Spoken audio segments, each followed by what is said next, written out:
नमस्कार दोस्तों, आपका स्वागत करता हूं इस YouTube channel SK coaching centre पर। दोस्तों आज हम लोग रीजनिंग के एक और नए पार्ट को देखने वाले हैं। ये रीजनिंग का पार्ट नंबर आपका 226 होने वाला है। अगर आप लोग इससे पहले वाले पार्ट नहीं देखे होंगे तो ज़रूर जाकर देख लीजिएगा।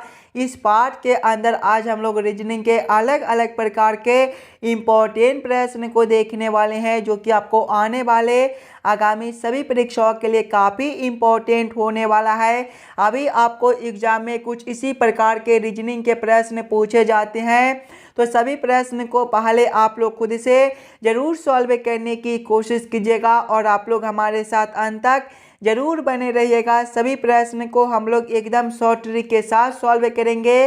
तो चलिए हम लोग 1 नंबर क्वेश्चन की ओर चलते हैं। ये रहा क्वेश्चन नंबर 1। क्वेश्चन नंबर 1 आपको कह रहा है नीचे दिए गए प्रश्न में संबंधित संख्या को चुनिए।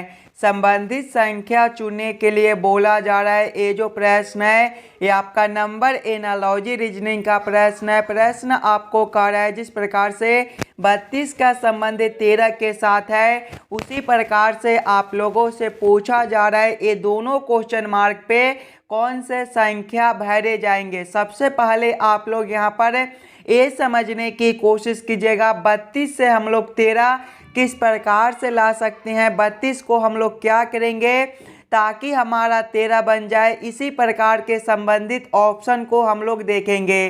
ध्यान से देखिएगा 32 को, तो 32 जो है ये आपका 3 और 2 से मिलकर बनता है।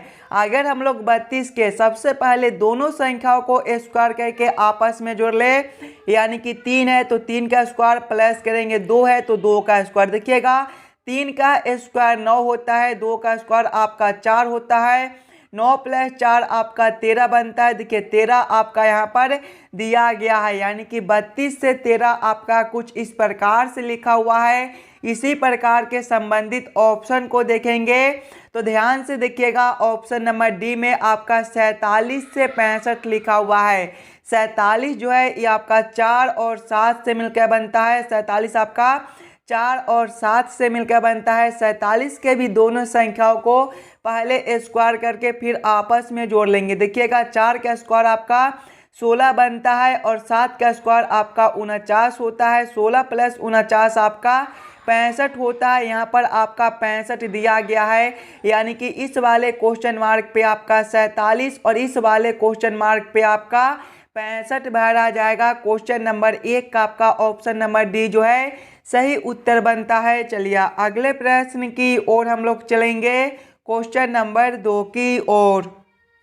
ये रहा क्वेश्चन नंबर 2। क्वेश्चन नंबर 2 आपको कह रहा है नीचे दिए गए प्रश्न में संबंधित शब्द को चुनिए। इस बार आपको संबंधित शब्द चुनने के लिए बोला जा रहा है। प्रश्न आपको कह रहा है जिस प्रकार से हथकड़ी का संबंध कैदी के साथ है, उसी प्रकार से आप लोगों से पूछा जा रहा है ये दोनों क्वेश्चन मार्क पे कौन से शब्द भरे जाएंगे। ये भी प्रश्न आपका एनालॉजी का प्रश्न है और जब भी आपको इस प्रकार के प्रश्न देखने को मिले तो सबसे पहले आप लोग ये समझने की कोशिश कीजिएगा यहाँ पर आपका हथकड़ी से कैदी किस प्रकार से लिखा हुआ है। हथकड़ी से कैदी आपका किस प्रकार से संबंधित है, इसी प्रकार के संबंधित ऑप्शन को आप लोग देखिएगा। ध्यान से देखिएगा तो हथकड़ी जो है वो कैदी के हाथ में लगा हुआ होता है। हथकड़ी जो है वो कैदी के हाथ में लगा हुआ होता है। इसी प्रकार के संबंधित ऑप्शन को देखेंगे तो ऑप्शन नंबर डी में देखिएगा पट्टा जो है वो कुत्ता के गर्दन में लगा हुआ होता है, यानी कि इस वाले क्वेश्चन मार्क पे आपका पट्टा और इस वाले क्वेश्चन मार्क पे आपका कुत्ता भरा जाएगा। क्वेश्चन नंबर 2 का आपका ऑप्शन नंबर डी जो है सही उत्तर बनता है। चलिए अगले प्रश्न की ओर हम लोग चलेंगे, क्वेश्चन नंबर 3 की ओर। ये रहा क्वेश्चन नंबर 3। क्वेश्चन नंबर 3 जो है ये आपका वेन आरेख वेन डायग्राम से रिलेटेड प्रश्न है। मेढक, बिल्ली और कुत्ता का किस प्रकार से वेन आरेख वेन डायग्राम बनेगा, ये आप लोगों से पूछ रहा है। सबसे पहले आप लोग सभी शब्दों को ध्यान से देखिएगा और समझने की कोशिश कीजिएगा। मेढक, बिल्ली और कुत्ता में कौन शब्द किसके साथ संबंधित है, किसके अंदर हम लोग किसको रख सकते हैं। अगर आप लोग ध्यान से देखिएगा तो मेढक, बिल्ली, कुत्ता, ये तीनों शब्द जो है वो आपके अलग अलग दिए गए हैं, यानी कि इसका वेन आरेख, वेन डायग्राम जो है ये आपका कुछ इस प्रकार से बनेगा। इस प्रकार का वेन आरेख, वेन डायग्राम आपका ऑप्शन नंबर बी में दिया गया है, जो कि आपका सही उत्तर बनता है। चलिए अगले प्रश्न की ओर हम लोग चलेंगे, क्वेश्चन नंबर 4 की ओर। ये रहा क्वेश्चन नंबर 4। क्वेश्चन नंबर 4 आपको कह रहा है दिए गए कथन और निष्कर्ष को ध्यान से पढ़े और निष्कर्ष का चयन करें कि कथन में से कौन सा तार्किक रूप से अनुसरण करता है। दोस्तों ये जो प्रश्न है ये आपका कथन और निष्कर्ष से रिलेटेड प्रश्न है। कुछ इस प्रकार के भी प्रश्न आपको सभी एग्जाम में देखने को मिलेंगे। तो सबसे पहले आप लोग वीडियो को रोककर खुद से ज़रूर सॉल्व करने की कोशिश कीजिएगा। जब भी आपको इस प्रकार के प्रश्न देखने को मिले तो सबसे पहले आप लोग सभी कथन को ध्यान से पढ़िएगा और उस सभी कथन को आप लोग वेन आरेख, वेन डायग्राम पर सेट कर लीजिएगा, ताकि प्रश्न को सॉल्व करने और समझने में आपको आसानी हो। देखिए कथन आपको कह रहा है कुछ स्कूटर वाहन है। कुछ स्कूटर क्या है? वाहन है। इसका वेन आरेख, वेन डायग्राम आपका किस प्रकार से बनेगा? कुछ स्कूटर वाहन है, यानी कि ये जो आरेख है ये आपका स्कूटर के लिए हो जाएगा। और कुछ स्कूटर वाहन है, यानी कि ये जो आरेख है ये आपका वाहन के लिए हो जाएगा। आप लोग नाम भी लिख लीजिएगा। ये जो आरेख है ये आपका स्कूटर के लिए है, तो आप लोग यहाँ पर स्कूटर भी लिख लीजिएगा। और ये जो आरेख है ये आपका वाहन के लिए है, तो आप लोग यहाँ पर वाहन भी लिख लीजिएगा, ताकि आपको समझने में कोई दिक्कत ना हो। आगे कथन को पढ़िएगा। कथन आगे आपको कह रहा है सभी वाहन तेज है। सभी वाहन क्या है? तेज है, यानी कि तेज के अंदर जो है वो आपका वाहन हो जाएगा, यानी कि ये जो आरेख है ये आपका तेज के लिए हो जाएगा। तो आप लोग यहाँ पर तेज भी लिख लीजिएगा। अब आप लोग इस वाले वेन आरेख, वेन डायग्राम के आधार पर निष्कर्ष को सही या फिर गलत कीजिएगा। देखिए निष्कर्ष एक आपको कह रहा है कुछ स्कूटर तेज है। कुछ स्कूटर क्या है? तेज है। देखिए स्कूटर के लिए आरेख आपका यहाँ पर दिया हुआ है और तेज के लिए आरेख आपका यहाँ पर है। ये दोनों आरेख आपका आपस में जुड़ा हुआ है, यानी कि कुछ स्कूटर आपका तेज हो सकता है। ये निष्कर्ष आपका सही निकलता है। निष्कर्ष 2 को देखिएगा तो सभी तेज वाहन है। ध्यान से देखिएगा तो तेज के लिए आरेख आपका यहाँ पर है और वाहन के लिए आरेख आपका यहाँ पर है। तेज के अंदर जो है वो आपका वाहन है, यानी कि सभी तेज आपके वाहन नहीं हो सकते हैं। सभी वाहन आपके तेज हो सकते हैं, लेकिन सभी तेज आपका वाहन नहीं हो सकता है। ये निष्कर्ष आपका गलत बनता है। केवल निष्कर्ष एक आपका सही निकलता है। कौन सा ऑप्शन में केवल निष्कर्ष एक को सही किया गया है? ध्यान से देखिएगा ऑप्शन नंबर सी में तो केवल एक अनुसरण करता है, यानी कि क्वेश्चन नंबर 4 का आपका ऑप्शन नंबर सी जो है सही उत्तर हो जाएगा। चलिए अगले प्रश्न की ओर हम लोग चलेंगे, क्वेश्चन नंबर 5 की ओर। ये रहा क्वेश्चन नंबर 5। क्वेश्चन नंबर 5 आपको कह रहा है निम्नलिखित शब्दों को अर्थपूर्ण में सजाइए। ये सभी शब्द को किस प्रकार से सही क्रम बनेगा ये आप लोगों से पूछ रहा है। सबसे पहले आप लोग सभी शब्दों को ध्यान से पढ़िएगा और समझने की कोशिश कीजिएगा। देखिए पत्ती है, फल है, तना है, जड़ है और फूल है। ये सभी शब्द का किस प्रकार से सही क्रम बनेगा ये आप लोगों से पूछ रहा है। अगर आप लोग ध्यान से देखिएगा तो इसमें सबसे पहले जो है वो आपका जड़ हो जाएगा, यानी कि 4 नंबर। जड़ के बाद जो है वो आपका तना हो जाएगा, यानी कि 3 नंबर। तना के बाद जो है वो आपका पत्ती हो जाएगा, यानी कि 1 नंबर। पत्ती के बाद जो है वो आपका फूल हो जाएगा, यानी कि 5 नंबर। फूल के बाद जो है वो आपका फल हो जाएगा, यानी कि 2 नंबर। कौन सा ऑप्शन में आपका 4, 3, 1, 5, 2 दिया गया है? ध्यान से देखिएगा ऑप्शन नंबर बी में तो 4, 4, 3, 1, 5, 2 दिया गया है, यानी कि ये सभी शब्दों का जो सही अर्थ क्रम है वो आपका ऑप्शन नंबर बी में दिया गया है, यानी कि क्वेश्चन नंबर 5 का आपका ऑप्शन नंबर बी जो है सही उत्तर बनता है। चलिए अगले प्रश्न की ओर हम लोग चलेंगे, क्वेश्चन नंबर 6 की ओर। ये रहा क्वेश्चन नंबर 6। क्वेश्चन नंबर 6 आपको कह रहा है नीचे दिए गए प्रश्न में लुप्त संख्या ज्ञात करें। दोस्तों इस बार आपको मिसिंग नंबर से रिलेटेड प्रश्न दिया गया है। यहाँ पर आपका एक क्वेश्चन मार्क है। इस वाले क्वेश्चन मार्क पे आपका कौन सा संख्या भरा जाएगा ये आप लोगों से पूछ रहा है। ये भी प्रश्न आपके आने वाले आगामी सभी परीक्षाओं के लिए काफ़ी इम्पोर्टेंट प्रश्न है। तो पहले आप लोग खुद से ज़रूर सॉल्व करने की कोशिश कीजिएगा। अगर आप लोग यहाँ पर खुद से सॉल्व कीजिएगा तभी जाकर इस प्रकार के प्रश्न को आप लोग एग्ज़ाम में आसानी के साथ सॉल्व कर पाइएगा। तो पहले आप लोग खुद से ज़रूर सॉल्व करने की कोशिश कीजिएगा। जब भी आपको इस प्रकार के मिसिंग नंबर से रिलेटेड प्रश्न देखने को मिले तो सबसे पहले आप लोग क्वेश्चन के पैटर्न को समझने की कोशिश कीजिएगा। अगर आप लोग ध्यान से देखिएगा प्रश्न को तो इस लाइन से देखिए आपका बड़ा बड़ा संख्या दिया गया है। यानी कि ऐसे प्रश्न को पहले हम लोग इस लाइन से सॉल्व करने की कोशिश करेंगे। सबसे पहले हम लोग ये समझने की कोशिश करेंगे यहाँ पर आपका 6, 5 और 4 से 120 किस प्रकार से लिखा हुआ है। 6, 5 और 4 को हम लोग क्या करेंगे ताकि हमारा 120 बन जाए। सभी बच्चे अपना दिमाग लगाइएगा।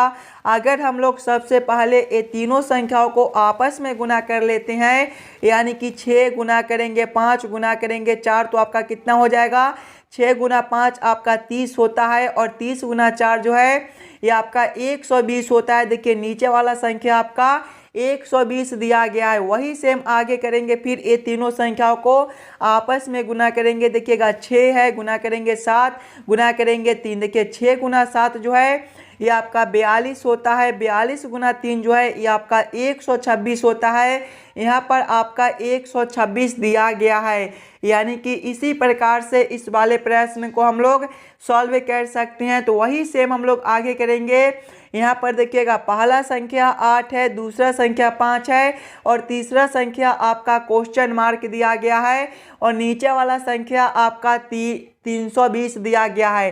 तो इसमें सबसे पहले हम लोग पहला संख्या गुना करेंगे दूसरा संख्या यानी कि 8 गुना 5 करेंगे तो ये आपका 40 हो जाएगा।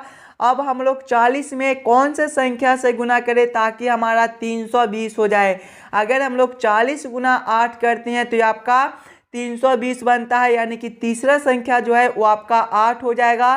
देखिए 8 गुना 5 जो है वो आपका 40 होता है और 40 गुना 8 जो है ये आपका 320 होता है। 320 आपका नीचे दिया गया है। 8 आपका ऑप्शन नंबर बी में दिया गया है जो कि आपका सही उत्तर बनता है। इस वाले क्वेश्चन मार्क पे आपका 8 भरा जाएगा। चलिए अगले प्रश्न की ओर हम लोग चलेंगे क्वेश्चन नंबर 7 की ओर। ये रहा क्वेश्चन नंबर 7। क्वेश्चन नंबर 7 आपको कह रहा है नीचे दिए गए आकृति में विषम आकृति को पहचान करें। यहाँ पर आपका 4 आकृति दिया गया है और प्रश्न आप लोगों से पूछ रहा है ये चारों आकृति में सबसे अलग आकृति कौन सा दिया गया है। जो आकृति आपका सबसे अलग दिया हुआ होगा वही आकृति आपका सही उत्तर भी हो जाएगा।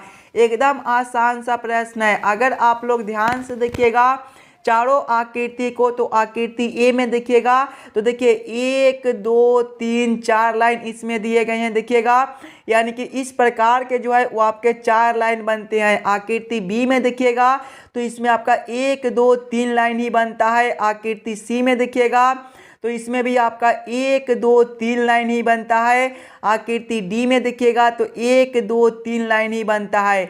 ध्यान से देखिएगा तो सभी में 3 लाइन दिए गए हैं जबकि आकृति ए में आपका 4 लाइन बनता है इस प्रकार का। यानी कि सबसे अलग आकृति जो है वो आपका ऑप्शन नंबर ए दिया गया है। यानी कि क्वेश्चन नंबर 7 का आपका ऑप्शन नंबर ए जो है सही उत्तर बनता है। चलिए अगले प्रश्न की ओर हम लोग चलेंगे क्वेश्चन नंबर 8 की ओर।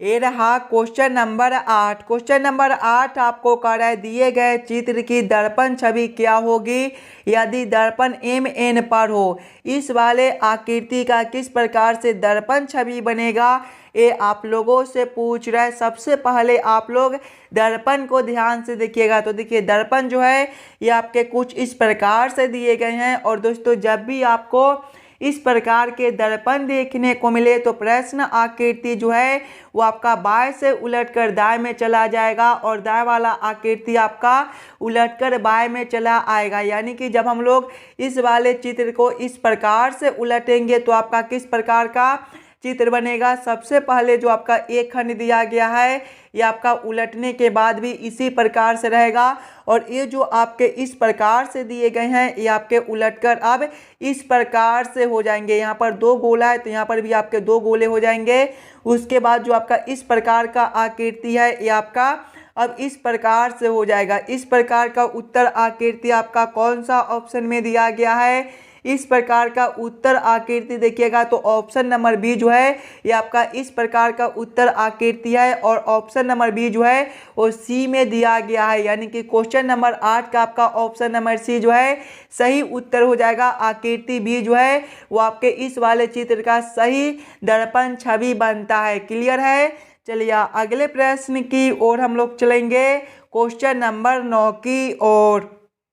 ये रहा क्वेश्चन नंबर 9। क्वेश्चन नंबर 9 आपको कह रहा है नीचे दिए गए श्रृंखला को पूरा करें। इस बार आपको श्रृंखला सीरीज से रिलेटेड प्रश्न दिया गया है। एक श्रृंखला सीरीज दिया हुआ है और यहाँ पर क्वेश्चन मार्क है।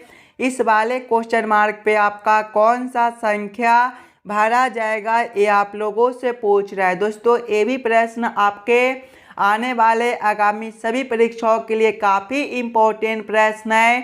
तो सबसे पहले आप लोग खुद से ज़रूर सॉल्व करने की कोशिश कीजिएगा। सबसे पहले आप लोग श्रृंखला सीरीज को ध्यान से देखिएगा। श्रृंखला सीरीज को देखिएगा तो पहले आपका 6 दिया गया है, 6 के आगे आपका 11 दिया हुआ है, 11 के आगे आपका 27 है, 27 के आगे आपका 51 है, 51 के आगे आपका 123 है, 123 के आगे आपका 171 है और इसके आगे आपका क्वेश्चन मार्क है। अगर आप लोग ध्यान से देखिएगा इस वाले श्रृंखला सीरीज को तो ये सभी संख्या जो है ये आपके किसी न किसी संख्या के स्क्वायर के करीब में दिया गया है। जैसे कि 6 जो है ये आपका 2 का स्क्वायर प्लस 2 है, 11 जो है ये आपका 3 का स्क्वायर प्लस 2 है, 27 जो है ये आपका 5 का स्क्वायर प्लस 2 है, 51 जो है ये आपका 7 का स्क्वायर प्लस 2 है, 123 जो है ये आपका 11 का स्क्वायर प्लस 2 है और 171 जो है ये आपका 13 का स्क्वायर प्लस 2 है और आगे आपका क्वेश्चन मार्क है। ध्यान से देखिएगा तो 2 का स्क्वायर, 3 का स्क्वायर, 5 का स्क्वायर, 7 का स्क्वायर, 11 का स्क्वायर और 13 का स्क्वायर, ये सभी संख्या जो है वो आपके अभाज्य संख्या है। 2 के बाद आपका अगला अभाज्य संख्या 3 होता है, 3 के बाद 5 होता है, 5 के बाद 7 होता है, 7 के बाद 11 होता है, 11 के बाद आपका 13 होता है और 13 के बाद जो आपका अगला अभाज्य संख्या है वो आपका 17 होता है। यानी कि यहाँ पर जो है वो आपका 17 का स्क्वायर हो जाएगा। फिर देखिएगा plus 2 plus 2 plus 2 plus 2 plus 2 plus 2 यानी कि आगे भी हम लोग प्लस 2 करेंगे। 17 का स्क्वायर आपका कितना होता है 289 होता है। 289 प्लस 2 जो है ये आपका 291 बनता है। 291 आपका ऑप्शन नंबर डी में दिया गया है जो कि आपका सही उत्तर हो जाएगा। इस वाले क्वेश्चन मार्क पे दोस्तों आपका 291 भरा जाएगा। अगर आपको किसी भी प्रश्न में कहीं पर भी कोई दिक्कत हो तो हमें ज़रूर कमेंट करके बतलाइएगा। उस वाले प्रश्न को हम लोग फिर से अगले पार्ट में देख लेंगे। चलिए अगले प्रश्न की ओर हम लोग चलेंगे क्वेश्चन नंबर 10 की ओर। ये रहा क्वेश्चन नंबर 10। क्वेश्चन नंबर 10 आपको कह रहा है नीचे दिए गए अक्षर श्रृंखला को पूरा करें। यहाँ पर आपका अक्षर नहीं अक्षर हो जाएगा। नीचे दिए गए अक्षर श्रृंखला को पूरा करें। यहाँ पर आपका एक अक्षर श्रृंखला दिया गया है और यहाँ पर क्वेश्चन मार्क है। इस वाले क्वेश्चन मार्क पे आपका कौन सा अक्षर भरा जाएगा, ये आप लोगों से पूछ रहा है। ये भी प्रश्न आपके आने वाले आगामी सभी परीक्षाओं के लिए काफ़ी इम्पोर्टेंट प्रश्न है। कुछ इस प्रकार के भी प्रश्न आपको एग्जाम में पूछे जाते हैं। तो सबसे पहले आप लोग अक्षर श्रृंखला को ध्यान से देखिएगा। अक्षर श्रृंखला को देखिएगा तो पहले देखिए आपका SRT दिया गया है, इसके आगे आपका VUW दिया गया है, इसके आगे आपका YXZ दिया गया है और इसके आगे जो है वो आपका क्वेश्चन मार्क है। अगर आप लोग ध्यान से देखिएगा सिंगल अक्षर को तो देखिए एस से आपका भी है। ABCD के क्रम में एस जो है वो आपके 19वें नंबर पर होता है और भी आपका 22वें पर +3 है। आगे देखिएगा भी से आपका Y है, भी जो है ये आपका 22वें पर होता है, Y 25वें पर, यहाँ पर भी आपका +3 है। आगे आपका क्वेश्चन मार्क है, देखिए +3 तो आगे भी हम लोग +3 करेंगे। Y आपका 25वें नंबर पर होता है और आप लोग ये याद रखिएगा ABCD में टोटल आपका 26 अक्षर होता है। 26 के बाद आपका फिर से ABCD आ जाता है, यानी कि जब हम लोग Y +3 करेंगे तो ये जो है ये आपका बी हो जाएगा। आगे देखिएगा दूसरे वाले अक्षर से तो आर से आपका यू है, आर आपका 18वें पर होता है, यू आपका 21वें पर, यहाँ पर भी आपका +3 है। आगे देखिए यू से आपका एक्स है, यू आपका 21वें पर होता है, एक्स आपका 24वें पर, फिर से +3 है और आगे आपका क्वेश्चन मार्क है। +3 तो आगे भी हम लोग +3 करेंगे। एक्स +3 जो है वो आपका ए होता है। अब आगे देखिएगा तीसरे वाले अक्षर से तो आपका टी से डब्लू है, यहाँ पर भी आपका जो है वो +3 है। आगे देखिए डब्लू से आपका जेड है, फिर से आपका +3 है, तो फिर से आगे भी हम लोग +3 करेंगे। जेड +3 जो है ये आपका सी बनता है। कौन सा ऑप्शन में आपका BAC दिया गया है, BAC आपका ऑप्शन नंबर बी में दिया गया है, जो कि आपका सही उत्तर बनता है। इस वाले क्वेश्चन मार्क पे आपका BAC भरा जाएगा। चलिए अगले प्रश्न की ओर हम लोग चलेंगे, क्वेश्चन नंबर 11 की ओर। ये रहा क्वेश्चन नंबर 11। क्वेश्चन नंबर 11 आपको कह रहा है नीचे दिए गए प्रश्न में विषम शब्द को पहचान करें। इस बार आपको विषम शब्द चुनने के लिए बोला जा रहा है और जब भी आपको विषम शब्द चुनने के लिए बोले तो सबसे पहले आप लोग चारों ऑप्शन को ध्यान से देखिएगा और समझने की कोशिश कीजिएगा। ये चारों ऑप्शन में आपका सबसे अलग ऑप्शन कौन सा दिया गया है। अगर आप लोग ध्यान से देखिएगा तो ऑप्शन ए में तांबा है, ऑप्शन बी में पीतल है, ऑप्शन सी में टीन है और ऑप्शन डी में आपका जस्ता है। अगर आप लोग ध्यान से देखिएगा तो पीतल जो है ये आपका एक मिश्र धातु होता है, जबकि सभी जो है ये तीनों जो है ये आपके शुद्ध धातु होते हैं, यानी कि सबसे अलग जो है वो आपका ऑप्शन बी बनता है। तो क्वेश्चन नंबर 11 का आपका ऑप्शन नंबर बी जो है सही उत्तर हो जाएगा, पीतल। चलिए अगले प्रश्न की ओर हम लोग चलेंगे, क्वेश्चन नंबर 12 की ओर। ये रहा क्वेश्चन नंबर 12। क्वेश्चन नंबर 12 आपको कह रहा है यदि भाग का अर्थ गुना कॉमा गुना का अर्थ जोड़ कॉमा जोड़ का अर्थ घटाओ और घटाओ का अर्थ भाग हो तो 16 गुना 3 जोड़ 5 घटाओ 2/4 का मान ज्ञात करें। इस वाले समीकरण का क्या मान होगा ये आप लोगों से पूछ रहा है। दोस्तों सबसे पहले आप लोग इस वाले प्रश्न को ध्यान से पढ़िएगा और समझने की कोशिश कीजिएगा प्रश्न आपको क्या कर रहा है। देखिए प्रश्न आपको कर रहा है यदि भाग का अर्थ गुना है, यानी कि इस वाले समीकरण में जहां पर आपका भाग दिया गया है वहां पर हम लोग गुना को रखेंगे। गुना का अर्थ जोड़ है, यानी कि गुना के जगह पे जोड़ को रखेंगे।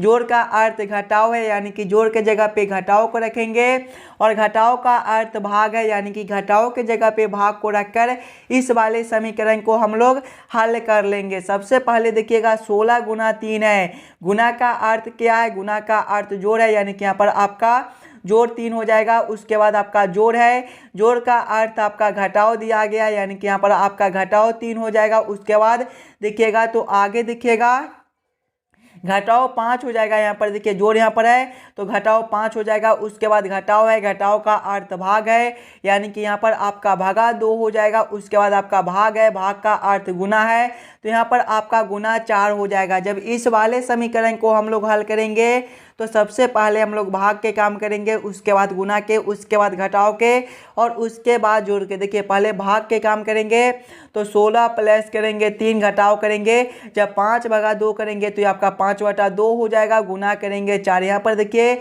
जब 2 से 4 को काटेंगे तो ये आपका 2 से कटेगा। 16 प्लस 3 जो है ये आपका 19 होता है। माइनस करेंगे 5 गुना 2 आपका 10 होता है। 10 होता है। 19 माइनस 10 आपका 9 बनता है। 9 आपका ऑप्शन नंबर सी में दिया गया है, जो कि आपका सही उत्तर हो जाएगा। चलिए अगले प्रश्न की ओर हम लोग चलेंगे, क्वेश्चन नंबर 13 की ओर। ये रहा क्वेश्चन नंबर 13। क्वेश्चन नंबर 13 आपको कह रहा है यदि z बराबर 52 और CAT बराबर 48 तो BAT निम्न में से किसके बराबर होगा। ये जो प्रश्न है ये आपका कोडिंग डिकोडिंग से रिलेटेड प्रश्न है, और जब भी आपको इस प्रकार के कोडिंग डिकोडिंग से रिलेटेड प्रश्न देखने को मिले तो सबसे पहले आप लोग यहाँ पर ये समझने की कोशिश कीजिएगा जेड से आपका 52 किस प्रकार से लिखा हुआ है, ACT से आपका 48 किस प्रकार से लिखा हुआ है, उसी प्रकार से आप लोग सोचिएगा BAT से आपका क्या कोड बनेगा। सबसे पहले हम लोगों को क्या करना है, जेड से 52 लाना है। अगर आप लोग जेड को ABCD के क्रमानुसार देखिएगा तो जेड जो है ये आपका 26वें नंबर पर होता है, और 26 गुना 2 करने पर ये आपका 52 बनता है। वही सेम अगर हम लोग आगे करेंगे तो आगे देखिएगा आपका ACT दिया गया है, इसके भी सभी अक्षर को पहले हम लोग ABCD के क्रम के अनुसार लिखेंगे। तो A जो है पहले नंबर पर होता है, C आपका तीसरे पर और T आपका 20वें पर। सभी को आपस में जोड़िएगा, 3 + 1 आपका 4 और 4 + 20 जो है ये आपका 24 होता है। देखिएगा गुना 2 किए थे तो यहाँ पर भी गुना 2 करेंगे, 24 गुना 2 जो है ये आपका 48 बनता है। देखिए 48 आपका यहाँ पर दिया गया है, यानी कि इसी प्रकार से इस वाले प्रश्न को हम लोग सॉल्व कर सकते हैं। तो वही सेम आगे करेंगे। आगे देखिएगा आपका BAT दिया गया है, इसके भी सभी अक्षर को पहले हम लोग ABCD के क्रम के अनुसार लिखेंगे। B जो है दूसरे नंबर पर होता है, A आपका पहले पर और T आपका 20वें पर। सभी को आपस में जोड़िएगा, 2 + 1 आपका 3 होता है, 3 + 20 जो है ये आपका 23 होता है। यहाँ पर देखिएगा जोड़ने के बाद गुना 2 भी किए थे तो यहाँ पर भी गुना 2 करेंगे, 23 गुना 2 जो है ये आपका 46 बनता है। 46 आपका ऑप्शन नंबर डी में दिया गया है, जो कि आपका सही उत्तर हो जाएगा। चलिए अगले प्रश्न की ओर हम लोग चलेंगे, क्वेश्चन नंबर 14 की ओर।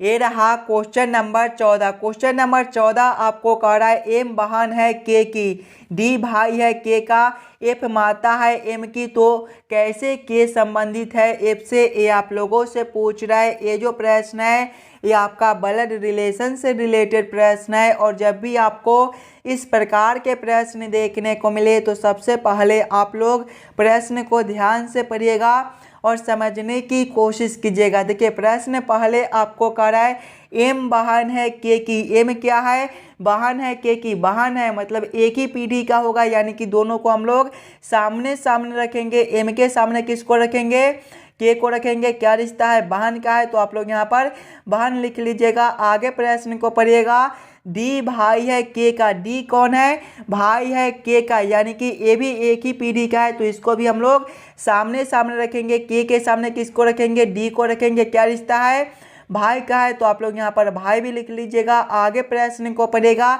एफ माता है एम की, एफ कौन है, माता है एम की, माता है मतलब एक पीढ़ी ऊपर का होगा, यानी कि एम से ऊपर हम लोग किसको रखेंगे, एफ को रखेंगे। क्या रिश्ता है, माता का है, तो आप लोग यहाँ पर माता भी लिख लीजिएगा। आगे प्रश्न को पढ़िएगा। आगे प्रश्न आप लोगों से पूछ रहा है तो कैसे के संबंधित है एफ से। देखिए के आपका यहाँ पर है और एफ आपका यहाँ पर है, ये दोनों का रिश्ता आप लोगों से पूछ रहा है। ध्यान से देखिएगा, तो एम का जो माता है वो एफ है और एम का जो बहन है वो के है, यानी कि एफ और के का जो रिश्ता है वो पुत्र या फिर पुत्री का होगा। देखिए एफ जो है वो एम का, एफ जो है वो एम का माता है और एम का जो बहन है वो के है, यानी कि ये जो रिश्ता है या तो पुत्र का होगा या फिर पुत्री का होगा। ऑप्शन नंबर सी में आपका पुत्र या फिर पुत्री दिया गया है, यानी कि क्वेश्चन नंबर 14 का आपका ऑप्शन नंबर सी जो है सही उत्तर बनता है ये जो रिश्ता है या तो आपका पुत्र का होगा या फिर पुत्री का होगा। ये दोनों का रिश्ता आप लोगों से हो सकता है। चलिए अगले प्रश्न की ओर हम लोग चलेंगे, क्वेश्चन नंबर 15 की ओर। ये रहा क्वेश्चन नंबर 15। और दोस्तों ये जो प्रश्न है ये आपके होमवर्क के तौर पे छोड़े जाते हैं। एकदम आसान सा प्रश्न है, तो पहले आप लोग खुद से ज़रूर सॉल्व कीजिएगा। अगर आप लोगों से सॉल्व ना हो तो हमें कमेंट भी करके बतला दीजिएगा। हम लोग इस वाले प्रश्न को फिर से अगले पार्ट में देख लेंगे। और आप लोग हमें एक बार ये भी कमेंट करके बतलाइएगा कि आज के 15 प्रश्न में से आप लोग कितने प्रश्न को खुद से सॉल्व किए हो। अगर आपको किसी भी प्रश्न में कहीं पर भी कोई दिक्कत हो तो हमें वो भी कमेंट करके बतला दीजिएगा।